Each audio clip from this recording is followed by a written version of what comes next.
Welcome to the new P&L, Patterns and Leaders. Every month, business leaders review a profit and loss statement to understand the results of their business. But what if there was another P&L? One that reflected the patterns, leadership, growth, trust, and human decisions behind those results. Over the course of this season, we have explored all the stories beneath those numbers. Today, we're connecting those conversations and asking one final question. What kind of leader does the future require? And are we becoming those leaders? Joining me today is Kryssi Murrell, co-owner of K&K Accounting Services. Throughout this season, Kryssi has brought the perspective of a business owner who understands the discipline of financial accountability and the human realities behind every business decision. And joining me is Michael Winn, CEO of RBOA. Throughout this season, Michael has explored the patterns connecting personal growth, leadership, trust, technology, cultural, and organizational transformation. Yeah, and you're right, Kryssi. We're going to go back to our two organizations side by side, right? Both are profitable, both have talented people, both use latest technology. On paper, they appear very successful. Similar profit margins, almost identical profit margins. But one organization is built around extraction and the other is built around development. So, Organization A, the leaders hold most of the decisions. People are valued primarily for output. Technology is used mainly to reduce labor. Short-term performance receives the most attention. Knowledge remains concentrated, and success depends heavily on just a few individuals. And that pressure creates greater control and constraint around that Organization A. Organization B, Company B, leadership exists throughout the organization. People are intentionally developed. Technology creates room for more meaningful work. Long-term capacity matters alongside of performance day to day. Knowledge and accountability are shared. Success becomes collective. And pressure reveals trust and collaboration. Same traditional P&L, different new P&L. The invisible P&L is now becoming visible. The financial statements may show similar results today, but the human patterns underneath those results are likely shaping very different futures. I couldn't agree more, Kryssi, with that. We've said this over and over and over, and hopefully you're now in episode 8. And if you haven't figured out what we are talking about, the traditional P&L is the snapshot of what happens. It's the ones and the zeros. The new P&L is going to help us examine what is being created. So I think we all remember episode 1 that what we realized was feeling stuck was actually the beginning. And if we acknowledge it and know that it's not a problem, but it's actually a turning point where awareness is actually revealing itself, right? If you will, like, you become self-aware. Great term. Yes, great term. And so I think that it's in those moments when a person recognizes that, whatever, the old situation or the pattern or the role no longer fits who they are becoming or who we are becoming, right? There's the restlessness with that. There's more. I'm becoming more. Yes. The key is acknowledging that you're stuck. That's what starts it. That moment when you realize it, that's when that that transformation really begins to take shape before the solution actually appears, right? And so I think that what we also explored is, as I shared in understanding my own growth pattern, when you see that, you know that growth comes and follows a pattern. It has for me. I think if everyone were to sit down and think about the opportunities and when they've grown throughout their life, they will see that there were these recurring patterns, right? For me, it's the curiosity and then the exploration and then the discovery. And then I share that with someone else, right? And then through that sharing, I experience that growth. That's my pattern. I know it like the back of my hand. I can see it. Once you see it, you can't unsee it, right?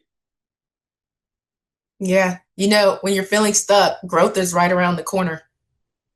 I think the other thing that we've talked about, especially in that last episode towards the end, if you guys are just tuning in to 8 and you haven't listened to 7, go back.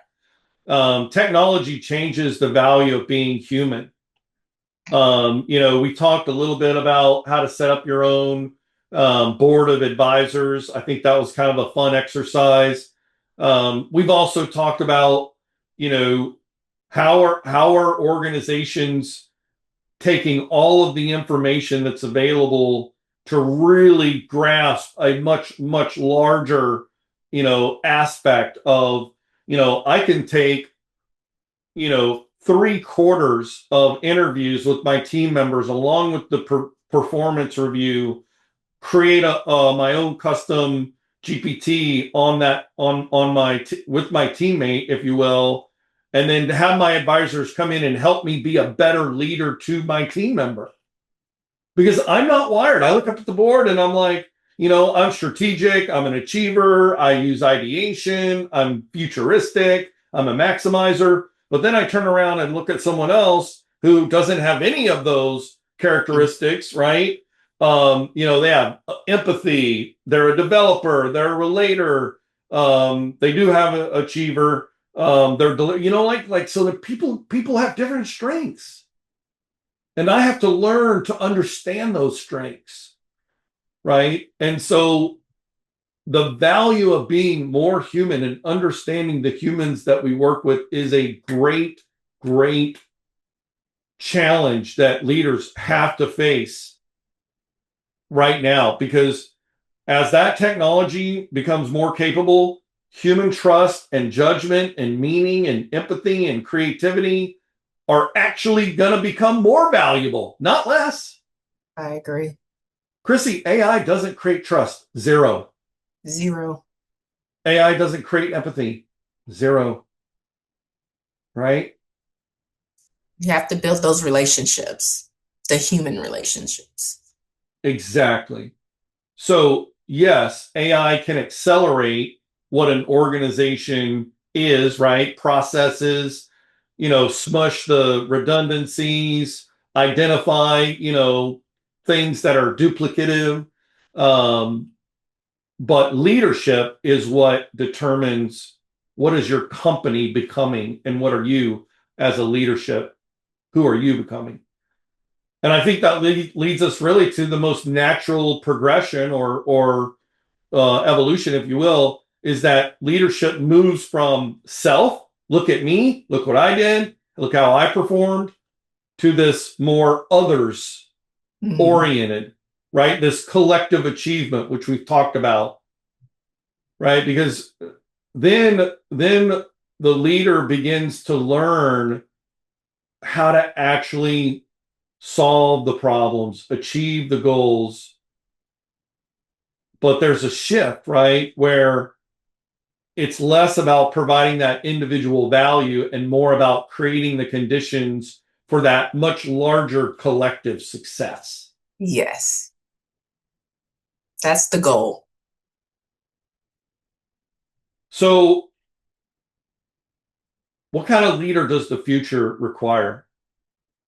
I think this is a fascinating question. Fascinating question. I don't have the answer, Kryssi, by the way. We're trying to figure it out. That's the whole point of this show. It's Yes. the whole point of this episode is what are the questions? Well, I mean, the world is changing all around us so fast, and it's going so fast that I think many of us, me included, are like trying to figure out how to explain it. Mm-hmm. I mean, there's so many different things that are shifting in our workplaces. Um, but I do know that history, I love that episode where we went through the patterns of history, right? When we talked about, did they throw out the steam engine and just drop in a big electrical motor? Nope, that's not where the success was. So history definitely suggests that there will be periods of disruption, right? And the tools that come out of that often expose old ways of thinking or assumptions, right? But leaders who can navigate this kind of period of disruption,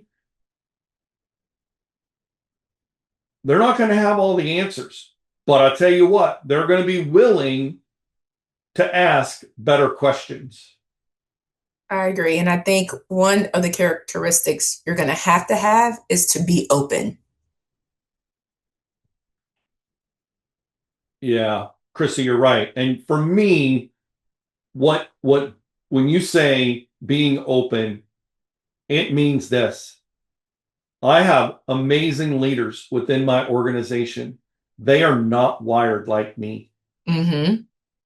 but I find incredible value from actually being able to listen and understand the perspective that they're trying to bring because I'm actually listening. I'm actually trying to evaluate it and not sit there and try to think, how am I going to answer this? Or how am I going to point out that they're wrong? Right. So that I can prove that I'm the leader. Right. I mean, I that's what I saw throughout my whole career is I was really trying to give perspective to my boss, my leader, and I had some really good ideas. And I think you said it, Kryssi. It's being open to have those dialogues and to know I don't have all the answers. No one does. But And that's Kryssi, okay. yeah, it is okay if it is obvious to those around you that you are not going to just settle with, well, I don't know. Right. Yeah. Like that's not what we're talking about here, right? Right. We're not talking about we're going to sit around and everything's going to figure it out. It's not what we're saying. We're saying that the future requires leaders who can create the conditions where better questions, stronger people, and organizations that are built on trust within a culture. That's one shape, that's one outline of what the leader of the future could look like. That's good insight. I think for me, I know we talked about this in another episode, but I think one of the patterns that I've definitely seen kind of happen over and over within RBOA is, from sort of that, manager level to the executive level to the associate level, like, the levels in our organization. I've seen how there's that vertical and horizontal and like below where each of those levels are helping create growth with the people that they report to and the people that report to them, even if they're, kind of at, a beginning level.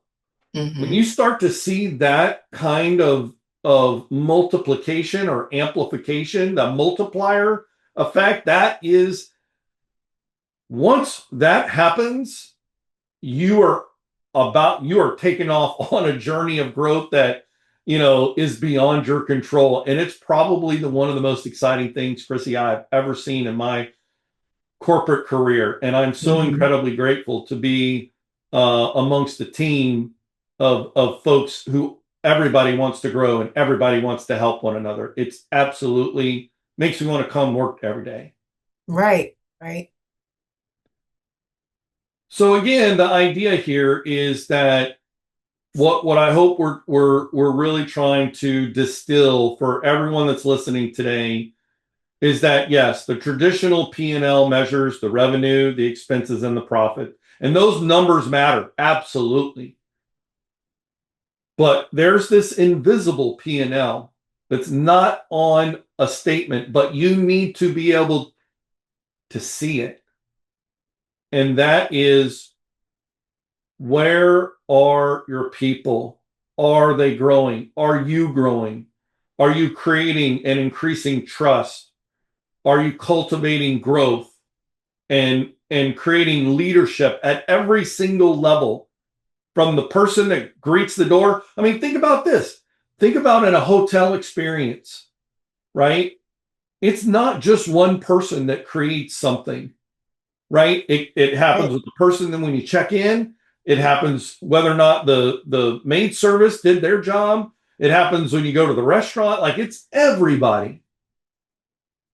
And I think that's a really great example of why it's at every level you need to have those leaders, not just people who can execute and do the job. Yes.